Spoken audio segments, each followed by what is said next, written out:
Today's fairy tale is dedicated to special viewers, Ellie Kent and Ayush. You asked for Snow White, and she is finally here. I hope you enjoy the story. A long, long time ago, in the middle of winter, a good and gentle queen sat by a window with an ebony frame. As she sewed, she pricked her finger, and 3 drops of red blood fell onto the white snow outside. The queen wished, "Oh, how I wish that I had a child as white as snow, as red as blood, and as black as the ebony window frame." A year later, her wish came true, and she gave birth to a little princess. They named her Snow White. Sadly, soon after the birth, the good queen died.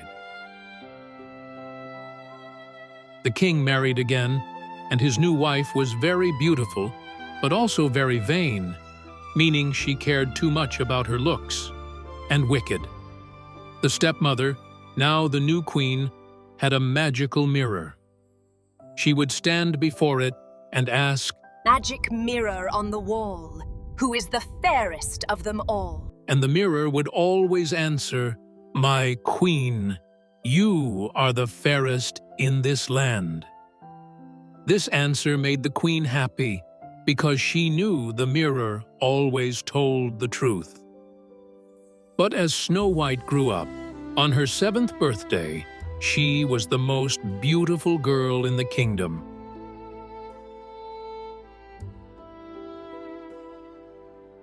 When the queen asked her mirror the famous question, it gave a new, frightening answer. "My queen, you are beautiful and fair, 'tis true, but Snow White is 1,000 times more fair." The evil queen was filled with jealousy and hatred. "I will not be second. She could not stand that someone else was prettier than her. The only one." The queen called her best huntsman and ordered him to take Snow White deep into the forest. "You must kill her, and bring me her heart as proof." The huntsman was a kind man.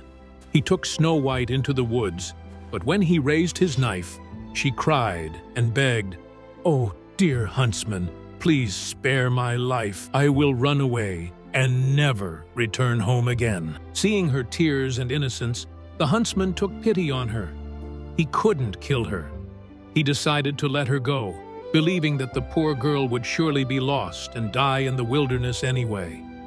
To trick the queen, he killed a young boar, a wild pig, instead, and took its heart back to the queen, who ate it, thinking it was Snow White's.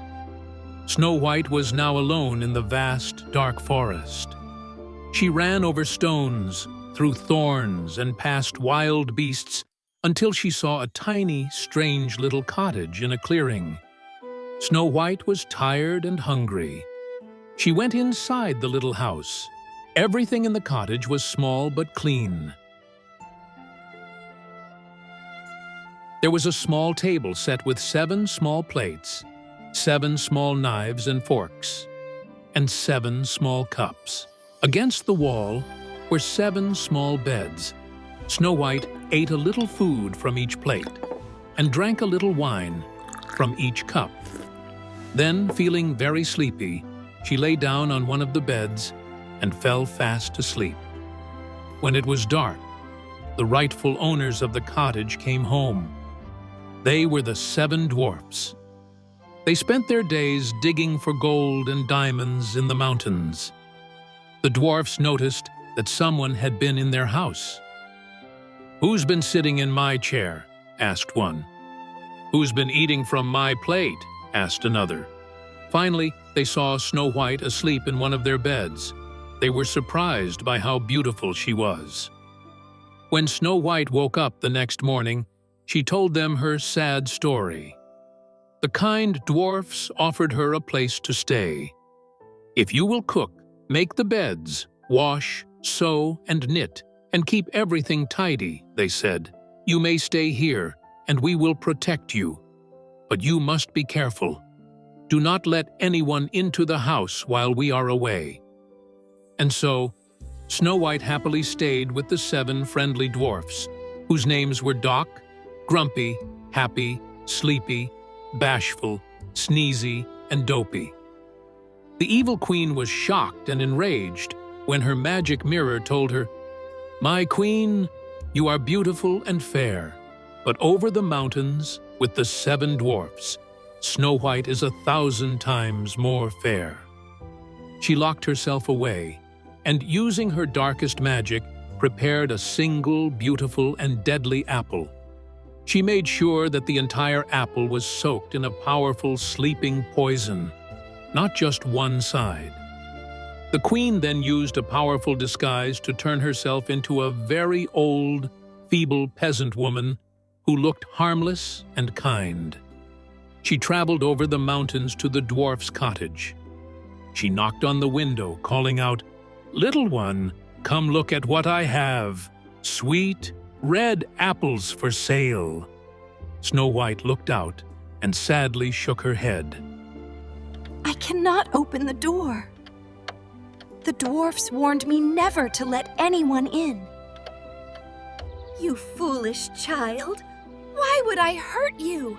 I only want to sell my wonderful fruit. She held up the large, shiny red apple. "It is the last one I have left." She completely forgot the dwarf's strict warnings. Thinking the old woman was genuinely kind, Snow White reached through the window and took the red apple. She raised the apple and took a large, juicy bite.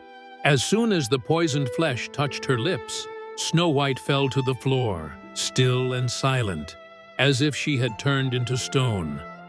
The evil queen laughed a harsh, cold laugh. She ripped off the old woman's hood, revealing her cruel face, satisfied that she had finally won.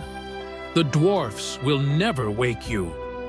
She rushed back to the castle and asked her mirror, "Mirror, mirror on the wall, who is the fairest of them all?" And the mirror answered, "My queen, you are the fairest in this land." The queen smiled, believing her horrible deed was done for good.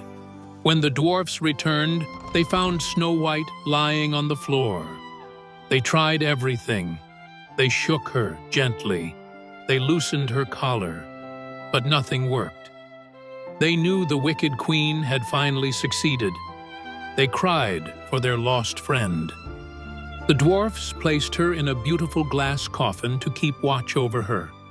Eventually, a handsome prince traveling through the forest saw the glass coffin. He fell deeply in love with Snow White's gentle, sleeping beauty. He begged the dwarfs, and they agreed to let him take the coffin. The prince leaned down and gave the still sleeping Snow White a loving kiss. On forehead, because of the magic of the true love's kiss, the poison's spell was broken. Snow White's eyes fluttered open. The prince was overjoyed. He explained what had happened, and Snow White instantly fell in love with him too. They soon married and lived happily ever after.